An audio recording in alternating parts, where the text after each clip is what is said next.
Shalom amigos, ¿qué tal? ¿Cómo les va? No hay nada más lindo para mí que empezar el día entrando a Yerushalayim, a Jerusalén, por el sur, escuchando Haydn, música clásica, que es uno de mis temas favoritos, y lo están pasando en la radio, por eso me emocioné. Hoy tengo un taller de trabajo, una capacitación en un kibutz al sur de Yerushalayim, al sur de Jerusalén, un kibutz que se llama Ramat Rachel, a nombre de Rachel Imeinu, nuestra madre Rachel, la matriarca Raquel, como ustedes la conocen. Antes de entrar a la capacitación, yo siempre soy de llegar temprano, voy a intentar hacer un video sobre los alrededores del kibutz, y si puedo entrar también al kibutz, porque voy a estar en el hotel, voy a también filmar un poco el kibutz, y les voy a contar sobre el kibutz en general y sobre el kibutz Ramat Rachel específicamente. Si el video sale lindo, por supuesto, como siempre, lo voy a subir para compartirlo con ustedes, amigos del canal, a los que yo siempre les pido que me ayuden a difundir el proyecto, dando un me gusta, compartiendo y comentando todo lo que publico. Shalom amigos, y nos volvemos a ver. Mientras les muestro una vista hacia Betlehem, Belén como la conocen ustedes, desde el kibutz, desde Yerushalayim, les cuento que a principios del siglo XX se produjo una ola migratoria de judíos hacia la tierra prometida. Se trató de judíos socialistas que huían de Europa del Este. Estos pioneros iniciaron el movimiento de los kibutzim, o kibutz en singular, una combinación de sionismo y socialismo que pretendía establecer granjas colectivas de orientación marxista y que terminó siendo fundamental en la creación del Estado de Israel y su movimiento obrero, marxista cuando no era una mala palabra decirla. El Fondo Nacional Judío, junto con particulares millonarios adinerados como la familia Rothschild y otras organizaciones judías, iniciaron la compra de tierras de zona comprendida entre el actual Tel Aviv y Yerushalayim al este, al centro del país. Y ellos entregaron algunos lotes a otras organizaciones sionistas como el kibutz, para que delimiten las fronteras del Estado a nacer. Los kibutz son granjas colectivas de orientación marxista que forman parte de un movimiento más amplio nacido a principios del siglo XX, el cual pretendía establecerse aquí en Israel y combinar sionismo y socialismo. Eso que vemos allí es un monumento hecho por Ran Morin y se trata de 3 árboles de oliva en columnas de 15 metros de altura, los cuales se ven desde muchos puntos de Yerushalayim. Mi interpretación es que se trata de 3 árboles que representan a las 3 religiones monoteístas que conviven aquí en Israel por encima de todo el resto, y la conexión que hay entre ellas. Si bien están alejadas de sus raíces, están más cerca del Dios de Israel, el mismo Dios que tiene el Islam, el cristianismo y el judaísmo. Pero esa es solo mi interpretación, amigos. Hay un sinfín de interpretaciones, y si ustedes quieren comentar y compartir la suya en los comentarios, bienvenidos. Mientras me acerco, les cuento que Dgania fue el nombre que recibió el primer kibutz fundado en 1910 al lado del mar de Galilea, al noreste del país. No obstante, la mayoría de los kibutzim, de todos los kibutz, fueron fundados entre los años 30 y 40. Me refiero a años antes de la creación del Estado de Israel. Los kibutzim tenían por objetivo crear una sociedad igualitaria, secular, no capitalista y basada en principios marxistas, como les dije antes, que fuera capaz de crear un hombre nuevo. Aunque originariamente se dedicaban casi exclusivamente a la agricultura, en la década de los 50 empezaron a industrializarse junto con todo el mundo, haciendo de esta con los años su principal actividad. Desde sus inicios, el movimiento de los kibutz ha sido uno de los pilares fundamentales del movimiento sionista. Eso no hay que olvidarlo nunca. Como también parte indispensable de la creación del Estado de Israel en 1948. Desde 1910 hasta 1990, tanto el número de los kibutzim como el de individuos que participaban en ellos crecía constantemente. Este movimiento ha representado entre el 5 y el 7% de la sociedad. Bueno, ahora llegué a un lugar que es un parque arqueológico dentro del kibutz. Mientras doy una vuelta les voy a seguir contando el relato. Esto que ven a mi izquierda son trincheras del ejército, porque este kibutz en su momento era fronterizo, como todos los kibutzim. Este kibutz fue fundado en el año 1926, hace 94 años, y fue destruido por completo 2 veces. Pero si hay algo que el judío supo hacer a través de la historia, fue el de volver a levantarse, y miren cómo, enseguida van a ver. También a este kibutz lo fundó judíos de Lituania y de Rusia, el este de Europa. A los 3 años que fue fundado, fue víctima de un pogrom en manos de árabes que destruyeron todo y obligaron a la gente a abandonarlo. Ellos, los árabes, habían quemado no solo los bienes materiales, también todos los animales que trabajaban para el kibutz y todos los edificios que se había conseguido levantar. A principios de los 40 se volvió a edificar, a reconstruir el kibutz, pero en el año 1948 fue otra vez destruido por completo durante la guerra por la independencia. Este mirador, amigos, se llama Erez y es el nombre a un héroe que cayó por la patria. Y lo que vemos ahí frente nuestro son los barrios Talpiot y Arnona. El nacimiento del nuevo Estado de Israel se inició con la resolución de la Asamblea General de las Naciones Unidas del 29 de noviembre de 1947. Esa resolución dividía todo el territorio de Palestina en 2 estados, uno árabe y otro judío. Y cuando digo Palestina me refiero a la zona, a las tierras, porque palestinos eran todos. También mis suegros que nacieron aquí en Jerusalén hace 84 y 82 años. Ellos eran palestinos judíos. Había también palestinos árabes y había también palestinos cristianos. Todo esto que ven alrededor había sido declarada una zona internacional que no le pertenecía a nadie, neutra. No neutra, le pertenecía a todos. Y me refiero a Jerusalén, con estos barrios que en ese momento no existían, y Belén, que les mostré antes en la parte sur. Al principio este kibutz funcionaba como una red de apoyo mutuo y seguridad para los inmigrantes recién llegados. Este kibutz y por supuesto todos los demás que se habían fundado. Repartía trabajo, un hogar, ropa, alimento, ofrecía seguridad y permitía integrarse fácilmente al nuevo territorio, evitando así la precariedad habitual en la que se encuentran los individuos migrantes, y especialmente en un territorio hostil, con presencia de enfermedades y con un clima y geografía tan particular a los que los inmigrantes que iban llegando no sabían cómo arreglárselas con ellos. Por eso estos kibutzim eran una especie de refugio para los nuevos inmigrantes. El kibutz se encargó también, el movimiento del kibutz se encargó también de recuperar el hebreo, que había quedado como una lengua litúrgica y totalmente en desuso. Ellos lo revivieron, así como de la educación de adultos y menores.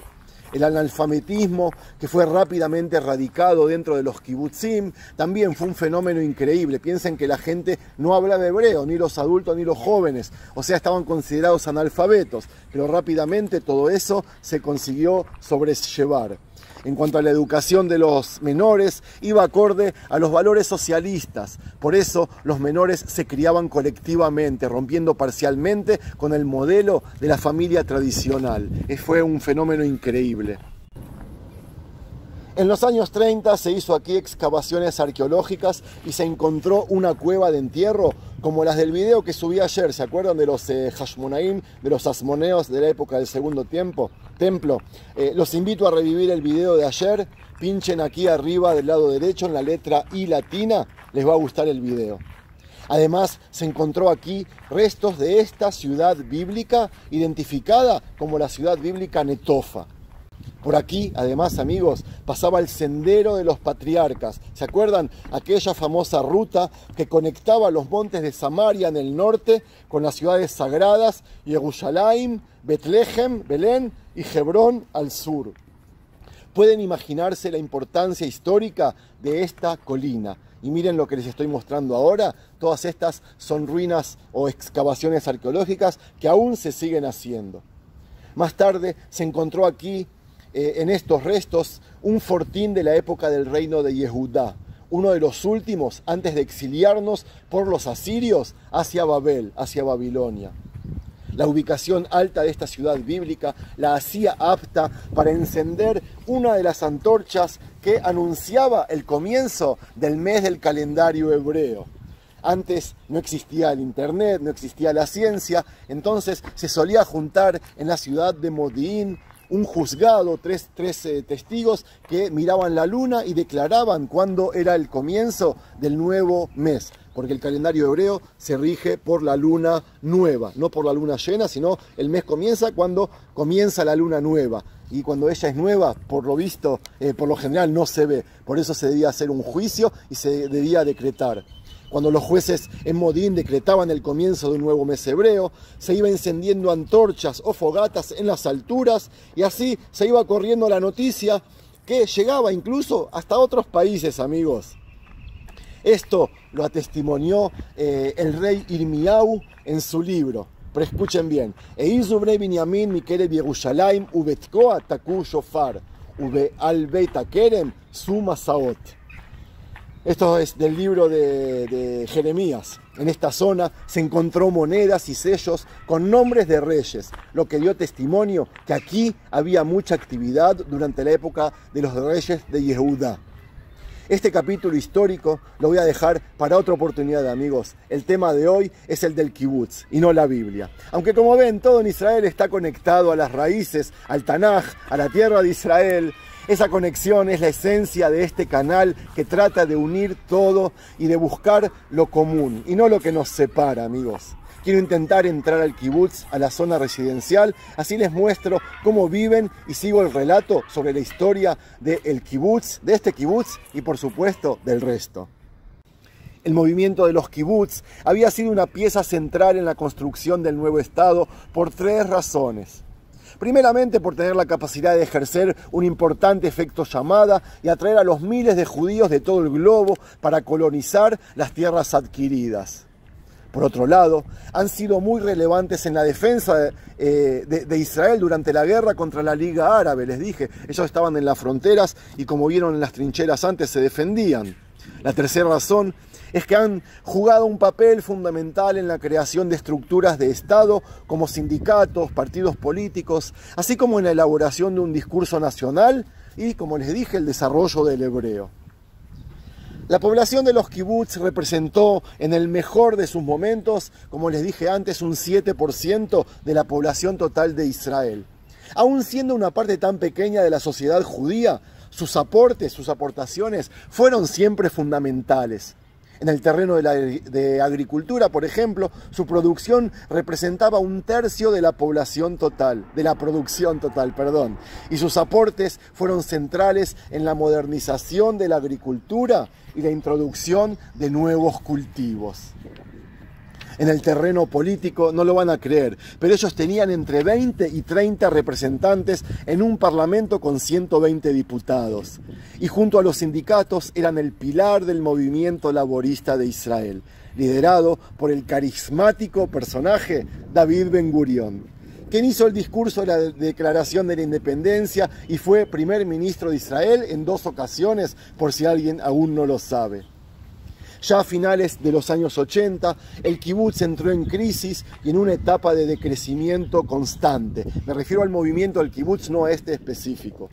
Los motivos por los cuales causó la crisis son muy diversos. El primero de ellos fue financiero, la caída mundial de precios de los productos agrícolas y, por supuesto, la deuda que ellos habían adquirido.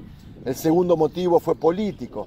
En el año 77 las elecciones dieron la victoria por primera vez al partido de centro-derecha Likud, que está hasta ahora en el gobierno. Estos tienen una orientación liberal y retiraron su apoyo, ya sea político o económico, al movimiento de los kibutz, porque los veían como un pilar fundamental del laborismo, su enemigo político en Israel. Eran razones obvias. El tercer motivo, que yo creo que es el más importante, se debe a la tendencia global de un éxodo rural y, por último, está el hecho que uno de sus objetivos, el de la construcción de un hogar nacional, ya había sido alcanzado. Me estoy refiriendo a los años 80.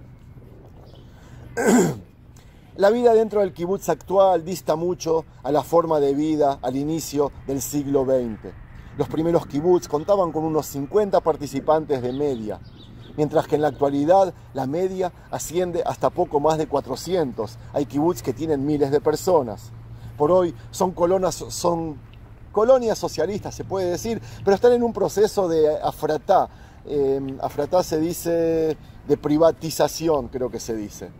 En el ámbito cultural, los kibutz también han cambiado. Ellos mantienen un judaísmo cultural, secular, y celebran las fiestas enfatizando los valores comunitarios o sionistas por encima de los religiosos. ¿Se acuerdan que les mostré un video sobre la fiesta de Shavuot de las semanas?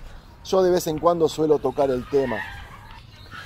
A pesar de que la globalización ha puesto en cuestión sus raíces ideológicas y ven como cada año son más minoritarios, el kibutz sigue teniendo un peso considerable y representa el 9% de la producción industrial de todo Israel. Además, el 40% de toda la producción agrícola. Y miren que es rica e importante.